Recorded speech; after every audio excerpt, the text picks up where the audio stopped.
നമ്മളൊരു അഭിപ്രായം പറഞ്ഞാലും ഈ കമന്റ് ഇടുന്നവർ അവരുടേതായ ഒരു ഇന്റർപ്രിട്ടേഷനിലെത്തും.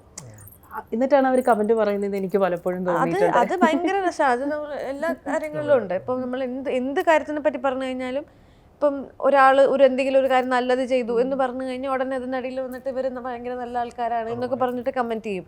2 ദിവസം കഴിഞ്ഞ് കഴിയുമ്പോൾ ഇവർ തന്നെ അന്വേഷിച്ച് കണ്ടുപിടിക്കും അവർ അതങ്ങനെയല്ല ചെയ്തത്, ഇങ്ങനെ എന്തോ ആണെന്ന് പറഞ്ഞ് അപ്പം തന്നെ ഈ പറഞ്ഞ ആൾക്കാരൊക്കെ തിരിച്ചു പറയും. അപ്പം ഞാൻ എന്താണ് നിങ്ങളുടെ നിലപാട് എന്ന് പറയുന്നത്? എന്താണ് നിങ്ങൾ ആരുടെ കൂടെയാണ് നിങ്ങൾക്ക് എന്താണ് നിങ്ങൾക്ക്? അപ്പം നിങ്ങളാണ് ചിന്തിക്കേണ്ടത് നിങ്ങളുടെ സ്റ്റേറ്റ്മെന്റ് എന്താണ്, നിങ്ങൾ എങ്ങനെയാണ് ഒരാളുടെ കൂടെ നിൽക്കുന്നത് എന്നുള്ളത്. അപ്പം ഇത് കണ്ടിട്ട് ഇത് എങ്ങനെയായിരിക്കും എന്ന് വിചാരിച്ച് വിടാൻ പറ്റുന്നവരാണെങ്കിൽ ഓക്കെ. ഇതിനകത്തൊക്കെ അഭിപ്രായം പറയണമെന്ന് വിചാരിക്കുന്നവർക്കാണ് ലൈഫിൽ ഏറ്റവും കൂടുതൽ പ്രശ്നങ്ങൾ ഉണ്ടാവുക. കാരണം ഇവർക്ക് ഇതും നല്ലതാണെന്ന് തോന്നും, ഇതും നല്ലതാണെന്ന് തോന്നും, അത് കുഴപ്പമില്ല എന്നാലും ഇതും കുഴപ്പമില്ല എന്ന് പറയുന്ന സ്റ്റേറ്റിലേക്ക് വരും. നിങ്ങൾക്ക് നിങ്ങളുടെ സ്വന്തമായിട്ട് അഭിപ്രായം ഉണ്ടാവില്ല. നിങ്ങൾ കാണുന്നതൊക്കെയാണ് നിങ്ങൾ വിശ്വസിക്കുന്നത്. ഈ കാണുന്നതൊക്കെ ഈ പറയുന്ന മീഡിയക്ക് അവർക്ക് അവരുടെ റീച്ച് കൂട്ടാനും അവരുടെ കാര്യങ്ങൾക്കുള്ള കണ്ടന്റാണ്. അതെന്താണ് ഇവർക്ക് മനസ്സിലാവാത്തെന്നുള്ളത് എനിക്ക് എപ്പോഴും മനസ്സിലാവില്ല. അതെ, അത് ഒരു നമ്മളൊരു നല്ല ഫോട്ടോ ഇട്ട് കഴിഞ്ഞു കഴിഞ്ഞാൽ അതിനടിയിൽ ഒരു ഇപ്പൊ ഞാൻ പറയാം, ഒരു പടത്തിന്റെ പോസ്റ്റർ ഇട്ട് കഴിഞ്ഞാൽ അതിൻ്റെ അടിയിൽ ഒരു 5 കമന്റ് 6 കമന്റ് ഒക്കെ വരും. എന്നാൽ നമ്മൾ വേറെ എന്തെങ്കിലും ഒരു സാധനമാണ് വരുന്നതെന്നുണ്ടെങ്കിൽ, അല്ലെങ്കിൽ വേറെ എന്തെങ്കിലും ഒരു വീഡിയോ, ഒരു നായിക നടന്നു പോവാണ്, അപ്പോൾ അവരുടെ പുറകെ കുറേ ക്യാമറ ഇങ്ങനെ പോകും, ആ വീഡിയോ കണ്ടു കഴിഞ്ഞാൽ അതിൻ്റെ അടിയിൽ പോയിട്ട് ആൾക്കാർ തോന്നിയതൊക്കെ പറയും.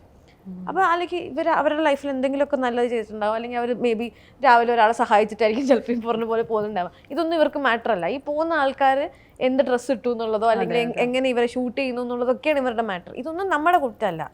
ഞാൻ എന്ത് ഡ്രസ്സ് ഇടണം എന്നുള്ളത് ആൾക്കാരല്ല തീരുമാനിക്കണേ, ഞാൻ എന്താ ചെയ്യണേ എന്നുള്ളത് ആൾക്കാർക്ക് അറിയില്ല. അപ്പോൾ പിന്നെ എന്തിനാണ് എൻ്റെ ലൈഫിൽ നിങ്ങളുടെ അഭിപ്രായം പറയണത്? നമ്മൾ ആരും ഇതിൻ്റെ ഒക്കെ അടിയിൽ വന്നിട്ട് ഇപ്പം ഈ പറയുന്ന സിനിമയിൽ അഭിനയിക്കുന്നവർക്കോ അല്ലെങ്കിൽ ഈ പറയുന്ന പൊളിറ്റീഷ്യൻസിനോ ഒന്നും ഇതിന് മറുപടി കൊടുക്കാൻ അറിയാത്തതല്ലോ.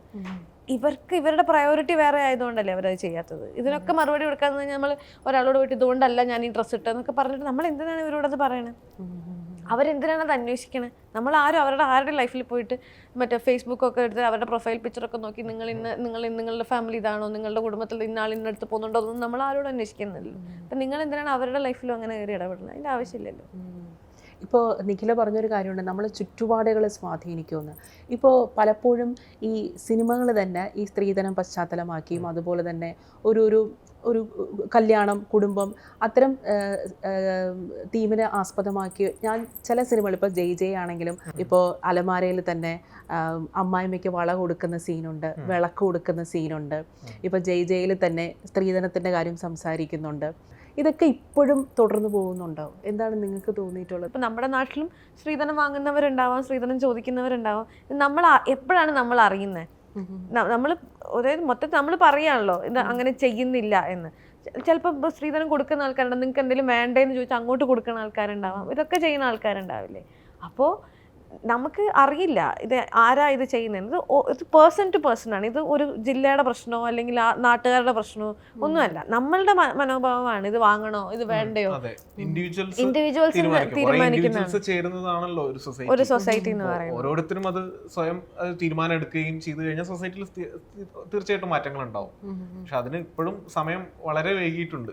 അതായത് അത് നമുക്കൊരു സൊസൈറ്റീനെ വിളിച്ച് നമുക്ക് അല്ലെങ്കിൽ ഒരു സ്ഥലത്ത് പോയിട്ട് കൊല്ലം ജില്ലക്കാരെയാണെങ്കിൽ ഇപ്പോൾ കൊല്ലം ജില്ലക്കാരെ മുഴുവൻ വിളിച്ചിട്ട് നമുക്ക് പറഞ്ഞു കഴിഞ്ഞാൽ അതിലും ഒരു 50% ആൾക്കാർ ഇതിനോട് യോജിക്കാത്ത ആൾക്കാരായിരിക്കാം. പക്ഷേ ഒരു 50% മേ ബി ഇതൊക്കെ അല്ലേ സിസ്റ്റം, ഇങ്ങനെയൊക്കെ അല്ലേ എന്ന് വിചാരിക്കുന്ന ആൾക്കാരായിരിക്കാം. ഇപ്പം കണ്ണൂരും അല്ലെങ്കിൽ കോഴിക്കോടും ഒക്കെ അങ്ങനെ ഉണ്ടാവും. നമുക്ക് പറയാൻ പറ്റില്ല. ഓരോ ഇൻഡിവിജ്വലാണ്, അവരാണ് തീരുമാനിക്കേണ്ടത് നമ്മളുടെ ലൈഫിൽ നമുക്ക് എന്താ വേണ്ടത്, നമ്മളുടെ ലൈഫിൽ ആരാണ് ഇടപെടേണ്ടത്, നമ്മളുടെ ലൈഫിൽ എന്ത് ഡിസിഷനാണ് നമ്മൾ എടുക്കേണ്ടത്. ഒരു സ്ത്രീധനം നമ്മൾ കൊടുക്കണോ അല്ലെങ്കിൽ നമ്മൾ സ്ത്രീധനം വാങ്ങി നമ്മൾ കല്യാണം കഴിക്കണോ എന്നൊക്കെ ഓരോ ഇൻഡിവിജ്വലാണ് തീരുമാനിക്കേണ്ടത്.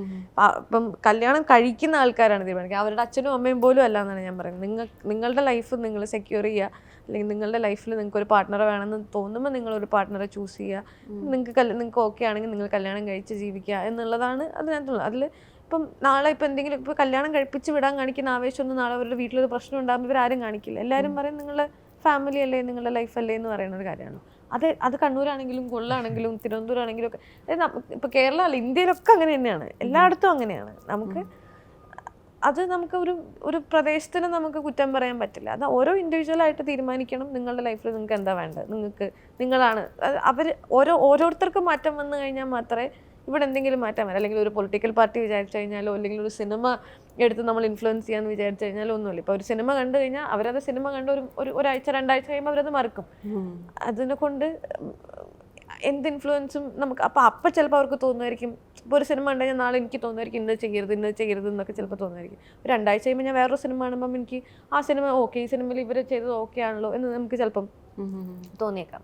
അപ്പം നമ്മൾക്കൊരു സ്റ്റാൻഡ് ഉണ്ടായിരിക്കണം, നമ്മളത് പറയണം എന്നുള്ളതാണ്. അത് നമ്മൾ ജീവിതത്തിൽ പ്രാവർത്തികമാക്കുക എന്നുള്ളതാണ്. നമുക്ക് കേരളത്തിലാണെങ്കിലും ഇന്ത്യയിലാണെങ്കിലും എവിടെയാണെങ്കിലും അങ്ങനെയാണ്.